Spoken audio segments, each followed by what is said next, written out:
ETF index mutual funds నేర్చుకుని stock మార్కెట్లో రాణించాలనుకుంటున్నారా? వెంటనే ఈ నెంబర్కి కాల్ చేయండి.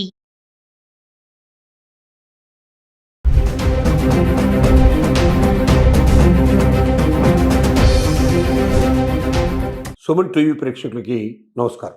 బంగారం రేటు రోజు రోజుకి పెరుగుతుంది, కానీ తగ్గటం లేదేమిటి? ఒకవేళ తగ్గినా 1-2 రోజులు మాత్రమే తగ్గినట్టు కనబడి మళ్ళీ తిరుగు పెరుగుతుంది ఎందుకు? కారణం ఏమిటి? బంగారం కొనాలా అక్కర్లేదా?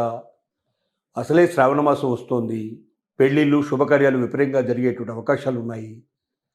బంగారం కొని తీరాలి, తగ్గుతుందేమో కొనుక్కుందాం అని ఆశపడి ఎదురు చూసే వాళ్ళకి రోజు రోజుకు పెరగడం అనేది కొంచెం బాధాకరమైన విషయం, కొంచెం విచారకరమైన విషయం, ఆసక్తి కలిగించేటువంటి విషయం.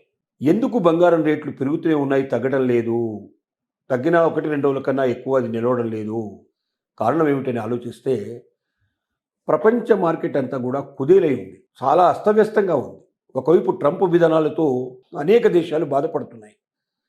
ట్రంప్ విపరీతమైన సుంకాలు విధించడం, తద్వారా దేశం లోపల మరి స్టాక్ మార్కెట్లు ఒక్క రోజులోనే 750 పాయింట్లు మనకు పెరిగి తెల్లారేసరికి 370 పాయింట్లు తగ్గిపోయాయి. అలా రోజుకు రోజుకు ఫ్లక్చువేషన్ అవుతూ ఉన్నాయి. స్టాక్ మార్కెట్లు ఫ్లక్చువేషన్ ఉంటే బంగారం రేట్లు మరి పెరగడానికి కొద్దిగా అవకాశాలు ఉన్నాయి. అందువల్ల రెండోది ఏంటంటే యుద్ధాలు.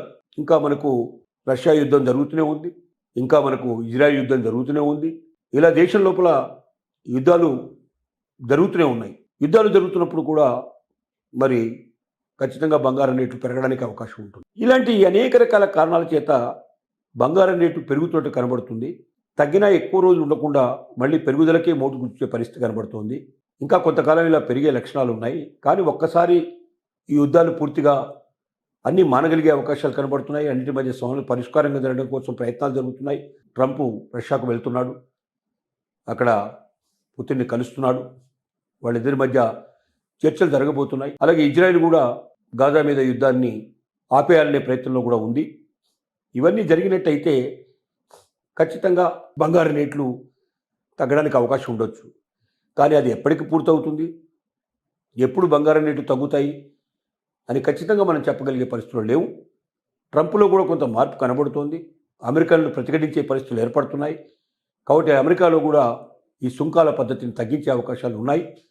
సుంకాలు పూర్తిగా తగ్గిపోయి మార్కెట్స్ స్టాండర్డ్ అయిపోయి స్టాక్ మార్కెట్లన్నీ కూడా మరి ఫ్లక్చువేషన్స్ తగ్గిపోయి ఖచ్చితంగా బంగారం రేటు తగ్గే పరిస్థితులు ఏర్పడతాయని మనం ఆశిద్దాం. ఇప్పటికి మాత్రం ఇంకా కొంతకాలం పెరగడమే కానీ తగ్గే అవకాశాలు కనబడటం లేదని మాత్రం స్పష్టంగా మనం చెప్పగలం. ఇంకా బంగారం పరిస్థితి ఇట్లా ఉంటే వెండి గురించి ఒకసారి ఆలోచిద్దాం. ఈ మధ్య కొంచెం వెండి రేటు తగ్గి మళ్ళీ పెరగడం ప్రారంభమైంది. మనం గతంలో చెప్పుకున్నట్టుగానే వెండి రేటు పెరగడానికే ఎక్కువ అవకాశాలు ఉన్నాయి. కారణం ఏమిటంటే వెండిని ఇంతకుముందు మనం ఇంట్లో దేవుడికి సంబంధించిన వస్తువులు కానీ, పాత్రలకు ఉపయోగించడం కానీ, పరిమితంగా ఆభరణాల కింద కూడా ఉపయోగించడానికి అవకాశం ఉండేవి. కానీ ఈ మధ్యకాలంలో పరిశ్రమల్లో ఎక్కువగా వెండిని ఉపయోగించడం వల్ల, ముఖ్యంగా మనకు సోలార్కు సంబంధించిన పరిశ్రమలు, తర్వాత ఎలక్ట్రానిక్ పరిశ్రమల లోపల చాలా ఎక్కువ వేస్తున్నారు. ఒక్క ఎలక్ట్రానిక్ పెద్ద వాహనంలో దాదాపుగా 80 కిలోల వెండిని ఉపయోగిస్తున్నారు. అలాంటివి లక్షలాది వెహికల్స్ ప్రతి సంవత్సరం కూడా బయటకు వస్తున్నాయి. అంటే ఈ లక్షలాది వెహికల్స్ ఇంటూ 80 కిలోలు వేసుకుంటే అంత వెండి అవసరం ఉంది. కాబట్టి రాను రాను పరిశ్రమల్లో వెండి యొక్క అవసరం పెరుగుతోంది. వెండిని మరి ఎక్కువగా బయటికి తీయడానికి కుదరడం లేదు. అంటే వెండి ఉత్పాదన తగ్గుతుంది, వెండి ఉత్పత్తి తగ్గుతుంది. తద్వారా వెండి రేటు పెరగడానికి అవకాశం ఉంది. భవిష్యత్తులో కూడా వెండి రేటు ఇంకా చాలా పెరిగే అవకాశం ఉంది. బంగారంతో పోటీపడి ఎక్కువగా వెండి పెరుగుతుంది. కాబట్టి వెండి మీద కూడా ఎవరైనా మరి డబ్బు పెట్టదలుచుకుంటే, వెండి కొనిపెట్టుకోదలుచుకుంటే బంగారం కన్నా వెండి ఎక్కువగా ఆదాయాన్ని ఇచ్చే అవకాశాలు ఉన్నాయనేది నిపుణులు చెప్తున్న మాట.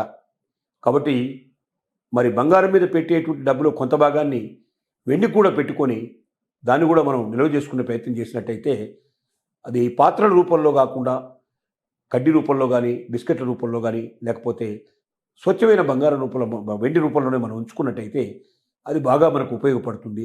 తద్వారా ఎక్కువగా లబ్ధి చెందే అవకాశం ఉందని మాత్రం చెప్పగలం.